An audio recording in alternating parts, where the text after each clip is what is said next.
आपका शुक्र कई महिलाओं से संपर्क बनाता है, उसके बाद आपको ससुराल पक्ष से हानि पहुंचाता है, दूसरे घर में यहाँ पे अगर यहाँ का मैंने आपको शुक्र बताया था, अब यही शुक्र जो है अगर इस घर में अगर आ गया तो अगर इस घर में शुक्र अगर आ गया तो आपको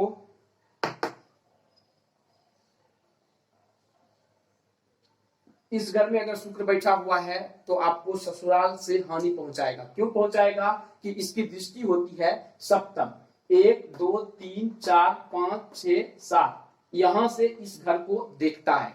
दोस्तों ये अगर आप लड़का हैं तो लड़की के प्रति रुझान शादी के बाद भी, अगर लड़की है तो लड़का के प्रति शादी के बाद भी रुझान देता है।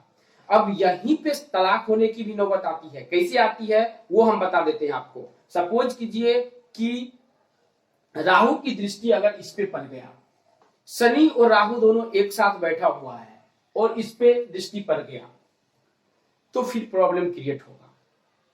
या इस पे भी अगर पड़ गया तो भी आपको गुप्त रोग अच्छी बीमारी दे सकता है। गुप्त रोग की जो मतलब कि अच्छा मतलब क्या कह सकते हैं, कुछ ऐसा बीमारी जिसको हम पुंसुकता बोलते हैं, तो उस सब की बीमारी ये यहाँ का दूसरे घर का जो शुक्र है वो आदमी को लेकर देता है। तो अगर दूसरे घर में शुक्र है, देखिए वहां पे शुक्र जो है आपके धन के लिए अच्छा है, क्योंकि देखिए इस कुंडली को ओवरऑल देखते हैं तो ये अपने ही घर में बैठा हुआ है, तो धन के लिए कहीं ना कहीं अच्छा है, धन आपको लेकर देगा। पैतृक धन संपत्ति हो सकता है। हम अलग ग्रह की यहाँ पे प्लेसमेंट की चर्चा नहीं कर रहे हैं, लेकिन शुक्र अगर 2 नंबर में वहां पे पड़ा हुआ है अगर आपकी कुंडली में, तो पैतृक संपत्ति होगा, अच्छा खासा होगा, उसमें कोई प्रॉब्लम नहीं है। लेकिन वो चला भी जाएगा, ये चीज ध्यान में रखिएगा।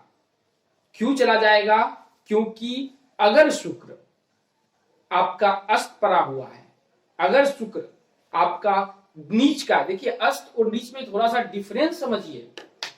देखिए दोस्तों, अस्त जो है, अस्त का मतलब है कि वो अब काम नहीं करेगा, उसको बहुत परिश्रम करेंगे, उसका स्टोन मंत्र बहुत सा प्रयोग करेंगे तब, या टोटका करेंगे तब वो प्रयोग अच्छा काम करेगा। बट अगर नीच का है, आपका दोस्त है और उसके पास पैसे नहीं है, अगर आपने उसको पैसे हेल्प किए तो वो ऊपर आ सकता है, और ऊपर आने के बाद वो आपसे भी ऊपर जा सकता है।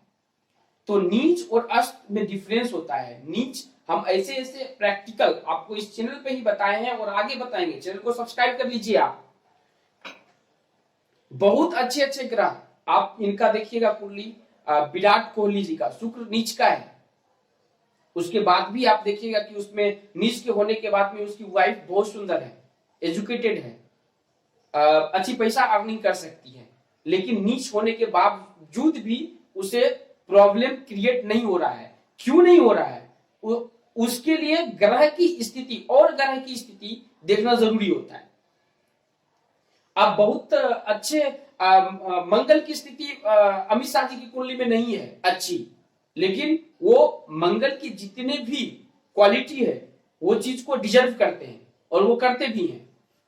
तो इस पे नहीं जाइए कि हमारे में नीच का है या अस्त है। नीच का होना या अस्त होना, ये दोनों में डिफरेंस है।